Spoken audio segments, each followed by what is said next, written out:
وہ بعض دفعہ اپنی عمر سے زیادہ بوڑھے لگنا شروع ہو جاتے ہیں۔ ہم میں سے نہ ڈاکٹر اس چیز پہ غور کرتے ہیں نہ حکیم۔ اب ہم بوڑھے ہو گئے ہیں، لہٰذا عید بھی آ گئی ہے تو ہمیں نئے کپڑے لینے کی کیا ضرورت ہے؟ تو اب شادیوں میں بھی جانے کی کیا ضرورت ہے؟ جو دل مردہ ہوتا جاتا ہے ایسے ہی انسان کے اس مردہ دل کے آثار اس کے خون پہ آنا شروع ہو جاتے ہیں، اور وہ اس خون کے آثار آپ کے چہرے پہ آنا شروع ہو جاتے ہیں۔ میں نے اگر اس طرح کے کپڑے پہن لیے تو لوگ کہیں گے دیکھیں جی یہ اس کی شادی کی عمر ہے کہ آپ 50 کے ہو گئے ہیں تو اب اس دنیا سے چلے جائیں۔ بزرگوں سے جو 40 50 60 70 کے اوپر ہیں سیریس مت لیجئے۔ کوئی اگر آپ کو ڈانٹ دے سیریس مت لیجئے، کوئی آپ کو ٹوک دے سیریس مت لیجئے، کوئی آپ کو برا بھلا کہہ دے سیریس مت لیجئے۔ شیئر کرتے تھے، آپ بھی شیئر کیجئے، دیکھیے آپ کی زندگی میں چینجز آنا شروع ہو جائیں گی۔ اپنی عمر کے سے دوستی بنائیں۔ اعوذ باللہ من الشیطان الرجیم، بسم اللہ الرحمن الرحیم۔ اللہ اکبر، سبحان اللہ، الحمدللہ، استغفر اللہ، الصلاۃ والسلام علیک یا رسول اللہ صلی اللہ علیہ وآلہ وسلم۔ ناظرین، ہمارے گھروں میں آپ نے یہ غور کیا ہوگا کہ جوں کسی ہمارے بزرگ، خواہ وہ والد ہو، والدہ ہوں، نانی اماں ہو، دادی اماں ہو، تایا، چاچا، ماموں جو بھی ہیں، جو ان کی عمر 40 سے اوپر ہوتی جاتی ہے، 50 سے اوپر ہوتی جاتی ہے، 60 سے اوپر ہوتی جاتی ہے، وہ بعض دفعہ اپنی عمر سے زیادہ بوڑھے لگنا شروع ہو جاتے ہیں۔ اور بعض تو ایسا بھی ہوتا ہے کہ 40 والا 50 کا نظر آتا ہے، 50 والا 60 کا نظر آتا ہے، اور بعض دفعہ 40 والا بھی 60 کا نظر آتا ہے، یا 50 والا 70 کا نظر آتا ہے۔ ان کی وجوہات کیا ہوتی ہیں ناظرین؟ ایک بڑی ایسی خاص چیز جو کہ دوائیوں سے، خوراک سے، ان تمام چیزوں سے ہٹ کر ہے، وہ ایک ایسا معاملہ ہے کہ جس پہ کوئی بھی غور نہیں دیتا۔ کیا چیز ہے ناظرین؟ وہ کیا ہے جس کے متعلق قرآن پاک میں اللہ رب العزت نے فرما دیا، اور ہم میں سے نہ ڈاکٹر اس چیز پہ غور کرتے ہیں نہ حکیم نہ کوئی دوسرے لوگ، کہ اللہ نے فرما دیا تھا کیا چیز ہے جو انسان کو بوڑھا کرتی ہے؟ ناظرین،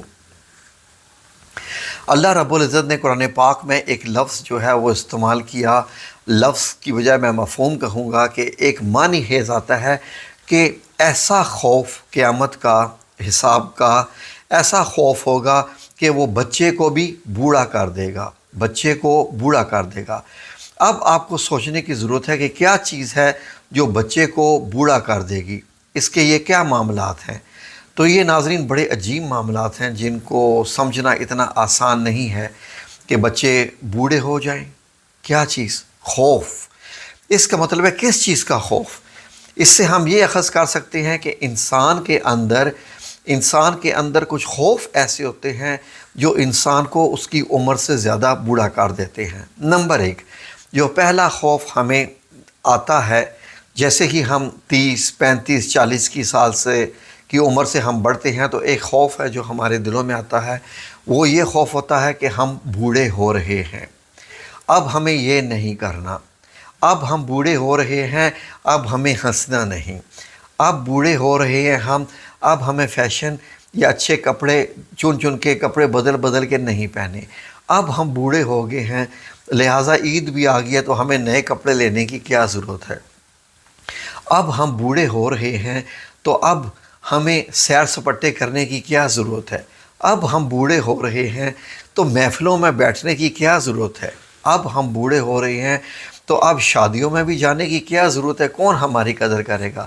اب ہم بوڑھے ہو گئے ہیں تو اب ہمیں ہنسنا، کھیلنا، کچھ مطلب یہ ہے کہ خوش ہونا یا کچھ خوشی کی باتیں کرنا، ان ساری چیزوں سے ہمیں دور ہو جانا ہے۔ یہ تمام ایسی چیزیں ہیں ناظرین جو انسان کے دل کو مردہ کرتی جاتی ہیں۔ جو دل مردہ ہوتا جاتا ہے ایسے ہی انسان کے اس مردہ دل کے آثار اس کے خون پہ آنا شروع ہو جاتے ہیں، اور وہ اس خون کے آثار آپ کے چہرے پہ آنا شروع ہو جاتے ہیں، اور چہرے کی جھریاں، جلد کا جو خشک پن، یہ ساری چیزیں اپیئر ہونا شروع ہو جاتے ہیں۔ پھر اس کے بعد اس چیز کا خوف کہ اگر فار ایگزامپل میں نے یہ والا کام کر لیا، میں نے اگر اس طرح کے کپڑے پہن لیے تو لوگ کہیں گے کہ کہ اس کو کیا ہو گیا ہے، اس کو اپنی عمر کا لحاظ نہیں ہے، اس کو کیا ہو گیا ہے۔ ناظرین ایک بات ہے سمجھنے والی، غور کیجئے، وہ یہ ہے کہ نبی کریم صلی اللہ علیہ وآلہ وسلم جب ہجرت کر کے مکہ المکرمہ سے مدینہ منورہ گئے تو آپ کی عمر مبارک 53 ایئرز کی تھی، 53 سال کی تھی۔ یہ ایگزیکٹلی وہی ایج ہے جس ایج میں الحمدللہ میں ہوں، جس ایج میں آپ مجھے دیکھ رہے ہیں۔ اس ایج میں نبی کریم صلی اللہ علیہ وآلہ وسلم نے کتنے غزوات لڑے، کتنی جنگوں میں گئے، کتنے سفر کیے، شادیاں بھی کیں، بیویوں سے بھی ملے، اور کہاں کہاں دور گئے، کتنی دور گئے، تلواریں بھی اٹھائیں، غزوہ خندق میں جو ہے وہ کھودنے کا کام بھی کیا، خندق کھودنے کا کام بھی کیا۔ جب مدینہ منورہ میں حجرات بان رہے تھے، مسجد نبی بان رہی تھی، اپنے ہاتھوں سے اینٹیں بھی اٹھائیں، وزن بھی اٹھائے، سب کچھ کام کیے۔ لیکن آپ صلی اللہ علیہ وآلہ وسلم نے یہ نہیں کہا کہ اب میری عمر ہو گیا تو تم جا کے لڑو، میں نے تمہیں آرڈر دے دیا ہے، یہ میرا کام تھا بتانا اور تم یہ کرو، نہیں، خود آگے رہے، بہت آگے رہے۔ ناظرین اب ہم لوگ کیا ہے کہ فار ایگزامپل بیوہ خاتون ہوتی ہے، اس کی عمر 40 کی ہے، 35 کی ہے یا 50 کی ہے، تو سب سے پہلے تو اس کے اوپر یہ دھبا لگنا شروع ہو جاتا ہے کہ یہ جو بیوہ ہوئی اس کی کوئی اس میں قصور تھا کہ اللہ نے اس کو سزا دی۔ دیکھیں یہ ساری چیز اس کے دل کو کتنی تکلیف دیتی ہے، یہ تمام باتیں دل کو تکلیف دینے والی ہے۔ پھر اگر وہ نکاح کا ارادہ کرے تو پھر سب سے پہلے خواتین ہی جو اپنی ایک خواتین تو خواتین کو سمجھتی ہیں، پھر وہ باتیں کرنا شروع ہو جاتی ہیں، دیکھیں جی یہ اس کی شادی کی عمر ہے، یہ شادی کا ارادہ کر رہی ہے۔ اسی طریقے سے مرد حضرات کے بھی کچھ ایسے ہی معاملات ہیں۔ ناظرین بڑھاپا بیسیکلی جسمانی کمزوری تو ہوتی ہے، لیکن اتنا جسمانی کمزوری کا اس میں کردار نہیں ہے جتنا آپ کی سوچ کا کردار ہے، جو سوچ آپ کو بوڑھا کر دیتی ہے۔ ناظرین یہ لوگ کیا ہے، جو نئی نسل کے لوگ ہیں، یہ چاہتے ہیں کہ آپ 50 کے ہو گئے ہیں تو اب اس دنیا سے چلے جائیں، آپ کا کردار ختم ہے۔ یہ لوگ ایسی باتیں کرتے ہیں کہ مرنے سے پہلے ہی بندے کو مار دیتے ہیں۔ وہ سانس تو لیتا ہے لیکن خوشی سے سانس نہیں لیتا، اس کو خود محسوس ہوتا ہے کہ وہ ایک ناکارہ چیز ہو گئی ہے، وہ ایک ردی بن چکا ہے، وہ ایک ایکسٹرا چیز بن چکی ہے جس کی ضرورت نہیں ہے، اس کی ضرورت اس معاشرے میں نہیں ہے۔ کیا یہ احساس انسان کو جینے دے گا؟ کبھی بھی نہیں۔ یہ احساس انسان کو جینے نہیں دیتا، بلکہ نہایت ڈپریشن میں ڈال دیتا ہے، اور انسان یہی وجہ ہے کہ خاموش ہوتا جاتا ہے، اکیلا ہوتا جاتا ہے، اور پھر جوں اس کی ایکٹیویٹی کم ہوتی جاتی ہے، اس کے دل سے خوشیاں کم ہوتی جاتی ہیں، اس کے ساتھ ساتھ اس کی عمر اور بڑھاپے کے آثار بہت وقت سے پہلے ہی اس پہ آنا شروع ہو جاتے ہیں۔ ناظرین آپ لوگوں نے دیکھا ہوگا کہ آپ کے ساتھ پیدا ہوئے دوست، وہ لوگ جو آپ کے ساتھ آپ کی ایج کے اسکول میں پڑھے، کالج میں پڑھے، وہ ینگ ہیں اور آپ بوڑھے لگنے شروع ہو جاتے ہیں۔ کیا وجہ ہے؟ وجہ یہی ہے کہ آپ کو بوڑھا کیا جا رہا ہوتا ہے۔ آپ کے گھر میں سے آپ کی اولاد بھی اور آپ کے رشتہ دار بھی آپ کو بار بار اس چیز کا احساس دلا رہے ہوتے ہیں کہ تمہاری ایج اب مرنے کی ہے، جینے کی نہیں ہے۔ میں نے ناظرین دیکھا کہ میں نے ان لوگوں کو دیکھا جو یو کے میں رہتے ہیں، یورپ میں رہتے ہیں، ان کے جو ہے وہ بوڑھے ہو بھی جاتے ہیں، ان کا گیٹ اپ، ان کی ڈریسنگ اور ان کے بہت سارے معاملات ایسے ہوتے ہیں جو کہ جوانوں والے ہی ہوتے ہیں، اور وہ دیکھنے میں بھی بہت بہتر نظر آتے ہیں۔ وجہ کیا ہوتی ہے کہ ان کو اس طرح کی باتیں بتانے والا وہاں پر کوئی نہیں ہوتا کہ father you are an old man, don't talk about that وغیرہ وغیرہ، اس طریقے سے باتیں نہیں کی جاتی، اور ماں کو ایسے نہیں پکار جاتا، mother you don't need to wear good dresses, this colour doesn't suits you, this colour is not for you. نہیں، ہر رنگ اس کو چاہیے، جو مرضی وہ رنگ پہنے، جس طرح کا بھی رنگ وہ چاہے وہ پہنے، اس کو آپ مرنے سے پہلے زندہ آپ اس کو درگور مت کریں، اس کو قبر میں مت پہنچائے۔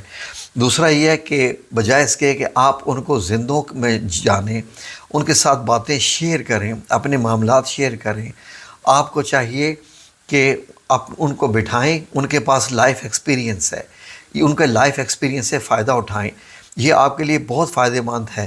وہ ٹھوکریں جو آپ نے زندگی میں جا کے کھانی ہیں، اور ان ٹھوکروں کے کھانے کے بعد آپ کو پتہ چلے گا کہ اس کا نتیجہ کیا نکلا، یہ وہ لوگ ہیں جو وہ ٹھوکریں کھا چکے ہیں۔ ان سے ایکسپیرینس لیجئے، یہ آپ کو بہت خاص باتیں بتائیں گی۔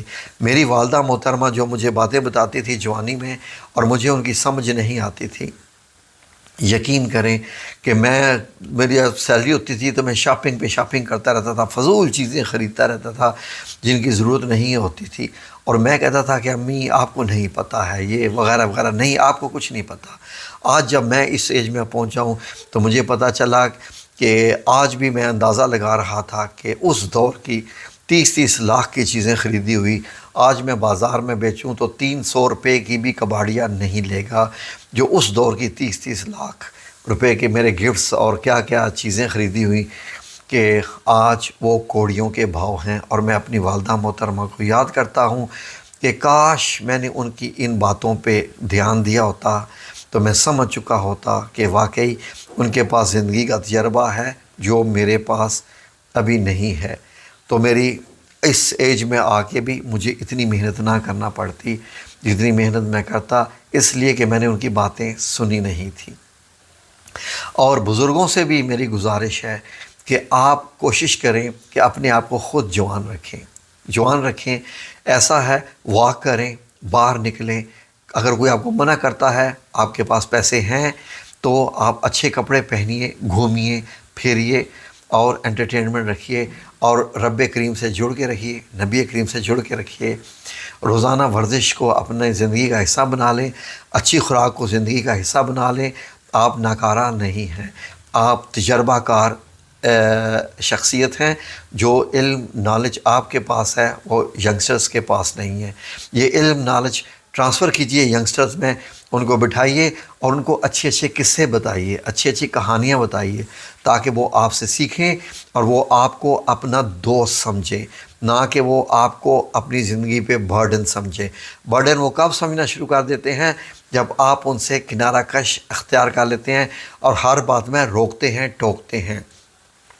اگر روکنا ٹوکنا چاہتے ہیں تو اس کا پہلے یہ بتائیے کہ تمہارے اس عمل سے یہ نتیجہ نکلے گا اور یہ تمہیں بھگتنا پڑے گا، اینڈ تک بتائیے۔ پھر بتائیے کہ اگر پھر بھی تم یہ کام کرنا چاہتی ہو تو کرتی رہو، میرا کام تھا بتانا، کیونکہ ہمارے پاس ایکسپیرینس ہے، اس ایکسپیرینس سے فائدہ اٹھاؤ۔ تو باتیں کرنے کو تو بہت ہیں، لیکن وقت کم ہوتا ہے، اور آپ سے گزارش ہے بزرگوں سے جو 40 50 60 70 کے اوپر ہیں، سیریس مت لیجئے۔ کوئی اگر آپ کو ڈانٹ دے سیریس مت لیجئے، کوئی آپ کو ٹوک دے سیریس مت لیجئے، کوئی آپ کو برا بھلا کہہ دے سیریس مت لیجئے، کوئی آپ کو بوڑھا کہہ دے سیریس مت لیجئے، کوئی آپ کو قبر میں جانے والا کہہ دے سیریس مت لیجئے، کوئی آپ کو یہ کہہ دے کہ آپ کی زندگی کا فائدہ ہی نہیں ہے، اس کو سیریس مت لیجئے۔ کیوں کہ جتنا آپ اس کو سیریس لیں گے اتنا ہی آپ اور بوڑھے اور بیمار ہوتے جائیں گے، یہاں تک کہ اپنی زندگی کے جو آپ کے دن ہیں وہ بھی اچھے طریقے سے گزارنے ہے، اگنور کرنا سیکھیے۔ ہر بندہ ایسا نہیں ہوتا کہ وہ آپ کو رسپیکٹ دے اور یہ کرے، وہ بندہ اپنی نیچر کے مطابق بات کرتا ہے، آپ اس کو اگنور کرنا سیکھیں۔ جتنا اگنور کریں گی اتنا جوان رہیں گی، خوش رہیں۔ اگر بچے آپ کو ٹائم نہیں دے رہے تو اپنے بزرگوں کے ساتھ ہی اپنی عمر کے لوگوں کے ساتھ دوستی کریں اور اپنے زندگی کے قصے بیان کریں کہ آپ نے کیا کیا، کوئی فن آپس میں ایکسچینج کریں ایک دوسرے کے ساتھ، جیسے پرانے زمانے کے بزرگ گلی کے دروازوں میں بیٹھ کے شیئر کرتے تھے، آپ بھی شیئر کیجئے، دیکھیے آپ کی زندگی میں چینجز آنا شروع ہو جائیں گی۔ اپنی عمر کے سے دوستی بنائیں، بلکہ چھوٹی عمر سے بھی اگر آپ دوستی بنائیں گے تو پھر بھی وہ آپ کے دلوں کو جوان کر دیں گے، ان کے ساتھ تھوڑا سا گھلیے ملیے، دیکھیے آپ کی زندگی میں کیسی بہاریں آنا شروع ہو جائیں گی انشاءاللہ باذن اللہ تعالی۔ اللہ رب العزت آپ سب لوگوں کو اپنی زمان میں رکھے، آمین یا رب العالمین، برحمتک یا ارحم الراحمین۔